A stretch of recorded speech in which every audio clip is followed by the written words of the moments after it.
अकबर बीरबल की कहानी, मूर्ख लोगों की सूची। एक वक्त की बात है, बादशाह अकबर अपने दरबारियों के साथ दरबार में मौजूद थे। तभी उनके मन में एक बात आती है। बादशाह बोलते हैं कि मेरे आसपास हमेशा बुद्धिमान लोग रहते हैं और मैं उनके बीच रहकर बोर हो गया हूँ। मैंने फैसला किया है कि मुझे कुछ मूर्ख व्यक्तियों से मिलना चाहिए। अकबर बीरबल से कहते हैं, तुमने हमेशा हमारी मदद अपने ज्ञान और चतुराई से की है। हम चाहते हैं कि इस बार भी तुम ऐसा ही कुछ करो और हमारे लिए 6 मूर्ख व्यक्ति ढूंढ कर लेकर आओ।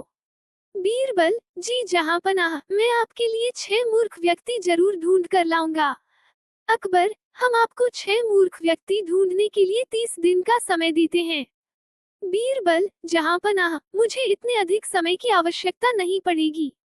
अकबर, ठीक है, अगर तुम उससे पहले ही मूर्ख व्यक्ति ले आ सकते हो तो यह अच्छी बात है। इसके बाद बीरबल मूर्ख व्यक्तियों की तलाश में निकल पड़ता है। बीरबल रास्ते में पूरा समय इसी सोच में था कि उसे वो मूर्ख लोग कहाँ मिलेंगे। तभी उसे गधे पर बैठा एक आदमी दिखाई देता है, जो सिर पर घास की गठरी रखे हुए था।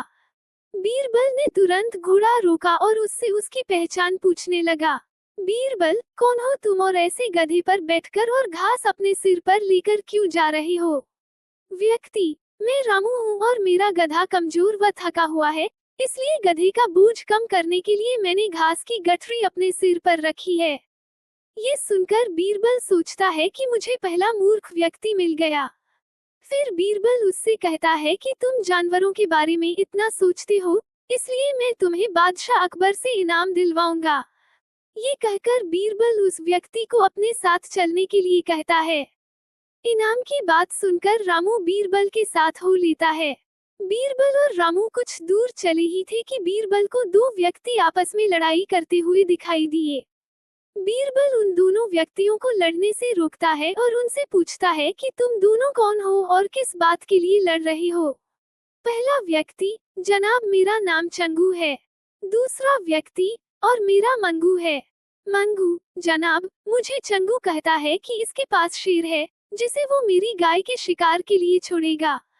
चंगू, हाँ मैं ऐसा ही करूँगा और मुझे बहुत मजा भी आने वाला है। बीरबल, कहाँ है तुम लोगों की गाय और शेर? मंगू, जनाब जब भगवान हमें वरदान देने आएंगे, तो मैं उनसे गाय मांगूंगा और चंगू शेर मांगेगा, जिसे यह मेरी गाय पर छोड़ने की बात कर रहा है। बीरबल, अच्छा ये बात है। उनकी बातें सुनकर बीरबल समझ गया कि उन्हें 2 और मूर्ख व्यक्ति मिल गए हैं। बीरबल इनाम की बात कहकर उन्हें भी अपने साथ ले लेता है। उन तीनों को लेकर बीरबल अपने घर पहुंचता है और फिर सोचने लगता है कि बाकी के मूर्ख व्यक्ति कहाँ से ढूंढ कर लाऊं। बीरबल उन तीनों मूर्खों को अपने घर में ही रहने के लिए कहकर बाहर चला जाता है। जब बीरबल और मूर्ख लोगों को ढूंढने के लिए बाहर आता है, तो उसे एक व्यक्ति दिखाई देता है, जो कुछ ढूंढता रहता है।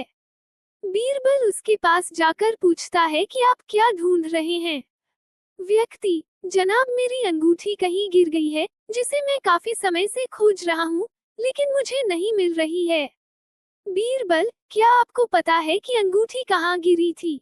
व्यक्ति, दरअसल मेरी अंगूठी यहाँ से दूर उस पेड़ के पास गिरी थी, लेकिन वहाँ अंधेरा होने के कारण मैं यहाँ उसे ढूंढ रहा हूँ। बीरबल, अच्छा ये बात है। आप कल हमारे साथ बादशाह के दरबार में चलो। मैं बादशाह अकबर से आपको दूसरी अंगूठी देने के लिए कहूँगा। व्यक्ति, अच्छा ठीक है फिर खुश होकर। अगले दिन सुबह बीरबल दरबार में उन चारों मूर्खों को लेकर पहुंचता है। बीरबल, बादशाह अकबर मैं आपके कहे अनुसार मूर्ख व्यक्तियों को ढूंढ कर ले आया हूँ। अकबर, बीरबल तुमने तो एक ही दिन में मूर्ख व्यक्ति ढूंढ लिए, क्या हमारे राज्य में मूर्खों की संख्या अधिक है और तुम यकीन के साथ कैसे कह सकते हो कि ये व्यक्ति मूर्ख हैं? बीरबल ने बादशाह से सारी बातें बताई। फिर अकबर कहते हैं कि ये तो केवल 4 ही लोग हैं, बाकी के 2 मूर्ख कहाँ हैं? बीरबल, जहांपनाह यहाँ पर 6 मूर्ख व्यक्ति हैं। अकबर, यहाँ कहाँ हैं और कौन है, हमें भी बताओ। बीरबल, जहांपनाह एक तो मैं स्वयं हूँ। अकबर, तुम मूर्ख कैसे हुए? बीरबल, मैं इसलिए मूर्ख हूँ, क्योंकि मैं इन मूर्खों को खोज कर लाया। अकबर। फिर अकबर हंसने लगता है और कहता है कि मैं समझ गया कि दूसरा मूर्ख कौन है, पर मैं तुमसे सुनना चाहता हूँ। बीरबल। दूसरे आप हैं जहांपनाह, जो आपने मुझे मूर्ख व्यक्तियों को लाने के लिए कहा। बीरबल की बातें सुनकर अकबर उसकी प्रशंसा करने लगते हैं और कहते हैं कि बीरबल के पास हर सवाल का जवाब होता है। कहानी से सीख। दिमाग और चतुराई से हर मुश्किल काम आसान हो सकता है, लेकिन ऐसे कामों में अपना कीमती समय व्यर्थ नहीं करना चाहिए, जिसका कोई मतलब न हो। आपको ये कहानी कैसी लगी हमें कमेंट कर जरूर बताएं। इसी तरह की अच्छी कहानियाँ आप यहाँ पर पढ़ सकते हैं। यहाँ उपस्थित शिक्षाप्रद कहानियाँ आपका मनोरंजन करने के साथ दिशा भी देंगी। तो बने रहिए हमारे साथ और हमारे प्रयास को सफल बनाएं।